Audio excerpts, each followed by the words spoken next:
The entrance to the Hollow of Whispers is easy to miss, tucked away beneath overgrown foliage and jagged rocks at the base of the mountain pass. The path leading to it is often hidden by dense mist, as if nature itself seeks to shield outsiders from the horrors within. But to those who know where to look, there's no mistaking the cave's sinister pull. The mouth of the cave yawns open, jagged like the maw of some long-forgotten beast, hungry and eager to consume. Locals tell tales of the first signs of the hollow's trap, an intoxicating smell, sweet and smoky like the scent of a hearty campfire feast. Hunters and hikers describe it as tantalizing, a lure that calls to the primal hunger within. The scent weaves its way through the forest, drifting lazily on the wind. It beckons, drawing travelers closer without them even realizing it. But the deeper you venture, the more that inviting aroma warps into something sickeningly wrong. The sweet smell thickens, turning heavy and rancid like decayed flesh left too long in the sun. The closer you get to the cave, the harder it becomes to breathe, the stench so overwhelming that it seems to coat your lungs in rot. The entrance is dark, impossibly so, even when the sun is high above the mountain peaks. The light is swallowed whole the moment you cross the threshold. For many, this is where the courage falters, a primal fear clawing at the mind, urging them to turn back before it's too late. But some, driven by curiosity, arrogance, or the desire to disprove the legends, press on. As the air turns colder, the cave's true nature begins to reveal itself. The walls are lined with strange markings, deep gouges that look too deliberate to be natural. Long claw-like scratches mar the stone, as though something or someone tried to escape from within. Faint echoes of dripping water resonate through the tunnels, though no streams run through the cave. Instead, the moisture seems to seep from the very walls, slick with slime that clings to the skin.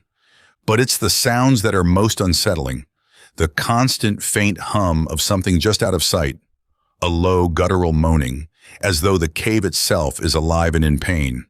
The further you descend, the louder the moans become, until they seem to press against your skull, vibrating through your bones. Some describe hearing whispers in the dark, incoherent murmurs that slither across the mind like snakes, making it impossible to tell if the voices are real or imagined. Legends say the moaning comes from the descendants of the 1800s settlers, a once human family now warped beyond recognition. Centuries of isolation, hunger, and inbreeding have turned them into grotesque creatures, barely recognizable as human. Their skin is pale and mottled, stretched tight over twisted bones. Their limbs are long and gangly, jointed at unnatural angles that make their movements jerky and inhuman. Their eyes, once sharp and bright, have dulled, shrunken deep into their skulls, barely capable of sight, but more than capable of sensing the vibrations of prey. They live deep within the caves, far past where sunlight can ever reach, existing in a world of eternal darkness. Over generations, they've adapted to their surroundings, feeding on animals, and when the opportunity arises, on human flesh. Some say that deep within the tunnels, there are makeshift altars, adorned with bones, both animal and human, offering a glimpse into the twisted rituals the descendants practice to survive. The remains are gnawed clean, cracked open for marrow, a chilling testament to the horrors that have taken root within the hollow. One of the most chilling accounts comes from a seasoned park ranger in the 1930s. He claimed he was patrolling near the cave when he heard faint, pleading cries for help. Thinking a hiker had gotten lost or injured, he ventured toward the source. As he approached the cave, the smell hit him, a sickening mixture of burning meat and decay, so foul he gagged. The cries became louder, more desperate, until he swore they were coming from the cave's entrance itself.